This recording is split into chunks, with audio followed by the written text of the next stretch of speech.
امریکہ ایران امن معاہدے کے بعد بڑی پیش رفت، ابنائے ہرمز کی 100 دن سے جاری بندش ختم، بحری جہازوں کی آمد و رفت شروع۔ ایرانی میڈیا کے مطابق معاہدے کے بعد ایران کے 3 آئل ٹینکر اور 2 مال بردار بحری جہاز بلا رکاوٹ گزر گئے۔ وائٹ ہاؤس کا کہنا ہے کہ ابنائے ہرمز کی مکمل بحالی ایک سست اور پیچیدہ عمل ہوگا۔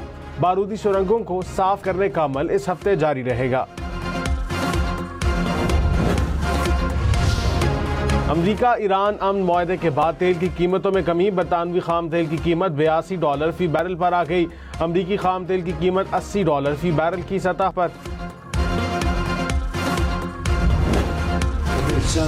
The deal's all signed, and the strait is already partially opened. As you know, they're doing a little hunting for a couple of mines that they've already found, but it's essentially ships are starting to go out.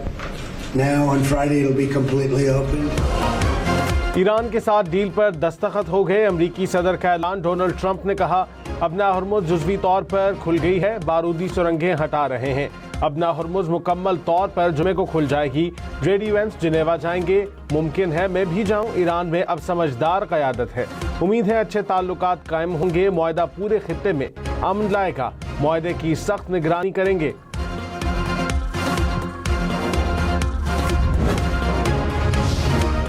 ترجمان وزارت خارجہ اسماعیل بقائی نے کہا Iran ابنائے Hormuz کا control سنبھالے گا، منجمد اثاثوں کی بحالی اور نقصانات کا ہرجانا ہمارا حق ہے۔ لبنان میں اسرائیلی کارروائیوں کا مکمل خاتمہ ہونا چاہیے۔ امریکہ وعدوں کو پورا کرنے کے لیے مناسب اقدامات کرے، ہم ہر صورت معاہدے کی پاسداری کریں گے۔ امن کے لیے دوست ممالک کی کاوشوں کے معترف ہیں، ہمسایہ ممالک کو مفاہمتی یادداشت پر اعتماد ملیں گے۔ معاہدے کا یہ مطلب نہیں کہ جرائم کو معاف کر دیں گے۔ وفاقی وزیر خزانہ محمد اورنگزیب نے کہا ایران امریکہ معاہدے کے بعد معاشی اہداف میں بہتری کی توقع ہے۔ بجٹ تخمینوں میں تبدیلی ابھی قبل از وقت ہوگی۔ جنگ کے دوران توانائی کے بنیادی ڈھانچے کے نقصان پہنچا، سپلائی چینز کی مکمل بحالی میں وقت لگے گا۔ IMF پروگرام کو برقرار رکھنے کے لیے زیادہ ٹیکس آمدن پر انحصار کیا گیا۔ کمرشل قرضوں سے قرض دہندگان کا پروفائل تبدیل کرنے کا منصوبہ ہے۔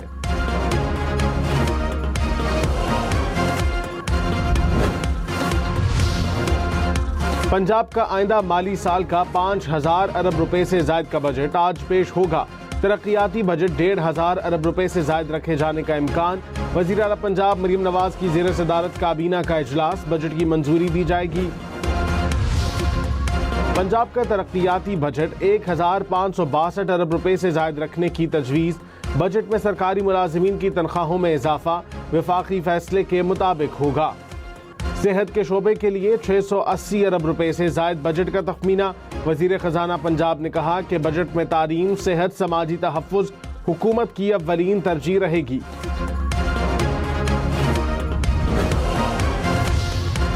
پاکستان سٹاک مارکیٹ میں تیزی، 100 انڈیکس میں 2000 سے زائد پوائنٹس کا اضافہ۔ کچھ دیر پہلے انڈیکس 1,79,000 سے زائد پوائنٹس کی سطح پر دیکھا گیا۔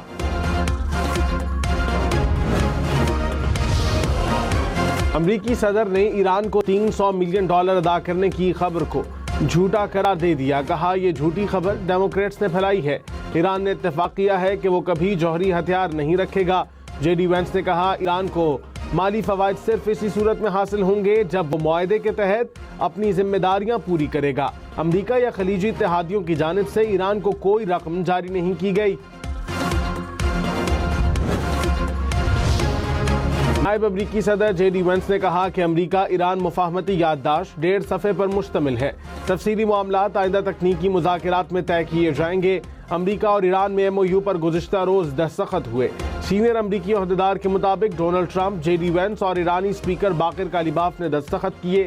ایرانی وزیر خارجہ عباس عراقچی نے کہا مذاکرات کا پہلا دور جنیوا میں ہوگا۔ مذاکراتی وفود کے سربراہان میں جمعے کو ملاقات متوقع ہے۔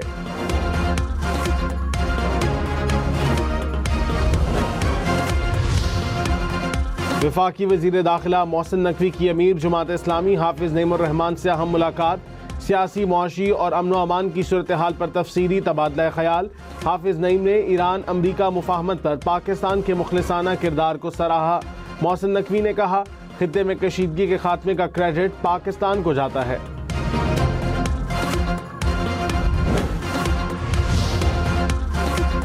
سیالکوٹ، پسرور، گجرانوالہ، پتوکی سمیت پنجاب کے مختلف شہروں میں بادل برس پڑے۔ سیالکوٹ میں نشیبی علاقے زیر آب آ گئے۔ پتوکی میں بھی گلیاں بارش کے پانی سے بھر گئیں۔ سمبھڑیال، پسرور میں بھی کئی مقامات پر بارش کا پانی جمع۔ فیصل آباد میں ہلکی بارش کے بعد ہوا چلنے سے موسم خوشگوار ہو گیا۔ محکمہ موسمیات کی خیبر پختونخوا، بلوچستان، پنجاب، سندھ میں 20 جون تک بارشوں کی پیش گوئی۔ کشمیر اور گلگت بلتستان میں 22 جون تک بادل برسیں گے۔ بالائی علاقوں میں لینڈ سلائیڈنگ کی وارننگ۔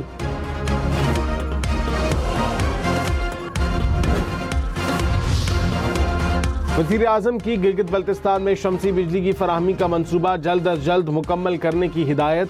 کہا وفاقی حکومت 100 میگا واٹ شمسی بجلی کے منصوبے کے تمام اخراجات اٹھائے گی۔ منصوبے کے تمام مراحل میں شفافیت کو یقینی بنایا جائے۔ وزیر خزانہ محمد اورنگزیب سے برطانیہ کے پارلیمانی انڈر سیکرٹری کی ملاقات۔ اقتصادی تعاون کے فروغ اور علاقائی صورتحال پر تبادلہ خیال۔ وزیر خزانہ نے برطانوی وفد کو اقتصادی اصلاحاتی ایجنڈے سے آگاہ کیا۔ کہا حکومت معاشی استحکام، اقتصادی بحالی اور پائیدار ترقی کے لیے پرعزم ہے۔ امن معاہدے سے علاقائی استحکام کے امکانات بہتر ہوئے ہیں۔ اٹک میں سی ٹی ڈی کا ایکشن، 5 دہشت گرد ہلاک۔ ترجمان سی ٹی ڈی کے مطابق دہشت گردوں سے خودکش جیکٹ، دستی بم اور اسلحہ برآمد۔ اٹک کے سرحدی علاقوں میں مزید سرچ آپریشن جاری۔ وزیر اعظم شہباز شریف کا فورسز کو خراج تحسین پیش۔ کہا ملک سے ہر قسم کی دہشت گردی کے مکمل خاتمے کے لیے پرعزم ہے۔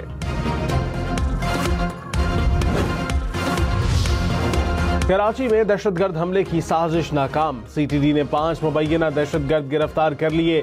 حکام کے مطابق دہشت گردوں کا تعلق فتنہ الخوارج اور فتنہ الہندوستان سے ہے۔ ایک ملزم نے بی ایل اے کے ٹریننگ کیمپ سے تربیت حاصل کی تھی۔ ملزم کارروائی کے لیے افغانستان سے آنے والے دہشت گردوں کا انتظار کر رہے تھے۔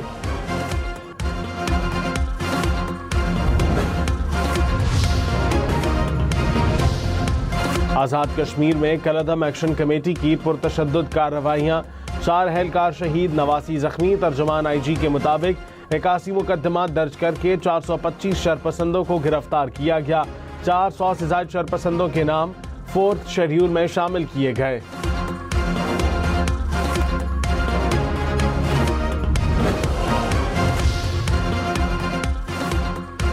آزاد کشمیر میں کالعدم جوائنٹ ایکشن کمیٹی کے احتجاج اور اشتعال انگیز سرگرمیوں سے شہری متاثر۔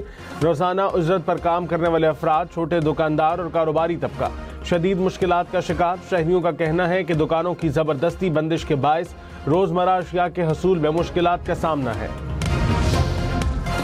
چیئرمین پارلیمانی کمیٹی برائے کشمیر رانا قاسم نون نے کہا کہ سفارتی اور سیاسی محاذوں پر پاکستان اس وقت بلندیوں کو چھو رہا ہے۔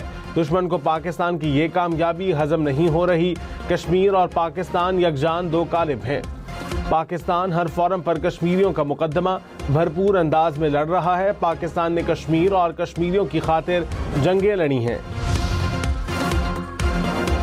وفاقی وزیر مذہبی امور سردار یوسف نے کہا محرم الحرام کے دوران قانون ہاتھ میں لینے کی ہرگز اجازت نہیں ہوگی۔ کسی کی بھی دل آزاری اور ہر قسم کے شر سے بچنا ہے۔ نفرت انگیز تقاریر اور الزام تراشی پر بھی ایکشن لیا جائے گا۔ آج دنیا میں پاکستان کی پہچان امن پسند ملک کی ہے۔ سینئر صوبائی وزیر مریم اورنگزیب نے کہا محرم الحرام میں فیک نیوز پھیلانے والوں کے خلاف FIR درج ہوں گی، گرفتاریاں عمل میں لائی جائیں گی۔ فیک ویڈیوز پوسٹ کرنے والوں اور مذہبی منافرت پھیلانے والوں کو نہیں چھوڑا جائے گا۔ سینئر صوبائی وزیر مریم اورنگزیب کی زیر صدارت اتحاد بین المسلمین کمیٹی کا اجلاس۔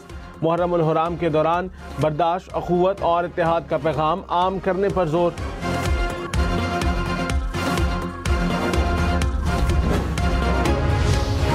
پاکستان میں یوم عاشور 26 جون جمعے کو ہوگا۔ محرم الحرام کا چاند نظر نہیں آیا، مرکزی رویت ہلال کمیٹی نے اعلان کر دیا۔ یکم محرم 17 جون کو ہوگی۔ خیبر پختونخوا حکومت کا یکم محرم کو صوبے بھر میں عام تعطیل کا اعلان۔ نئے اسلامی سال کے آغاز پر غلاف کعبہ کی تبدیلی کی روح پرور تقاریب۔ نیا غلاف کعبہ انتہائی مہارت سے تیار کیا گیا ہے۔ غلاف کعبہ پر سونے اور چاندی کے دھاگوں سے 68 آیات مبارکہ کڑھائی کی گئی ہیں۔ نئے غلاف کعبہ کا مجموعی وزن 1415 کلو گرام ہے۔ کامیاب سفارتکاری، field marshal Syed Asim Munir social media پر ٹاپ ٹرینڈ۔ صارفین نے فیلڈ مارشل کو امن کا سفیر قرار دیا۔ بھارتی صحافیوں کا بھی پاکستان کے کردار کا اعتراف، کہا دنیا امن کے لیے پاکستان کی جانب دیکھ رہی ہے۔ بھارتی شہریوں کی مودی کی ناکام پالیسیوں پر تنقید۔ امریکی ریاست کیلیفورنیا میں B-52 طیارہ گر کر تباہ، امریکی حکام کے مطابق B-52 طیارہ ٹیک آف کے فوراً بعد گر کر تباہ ہوا۔ امریکی میڈیا کے مطابق طیارے میں سوار 8 افراد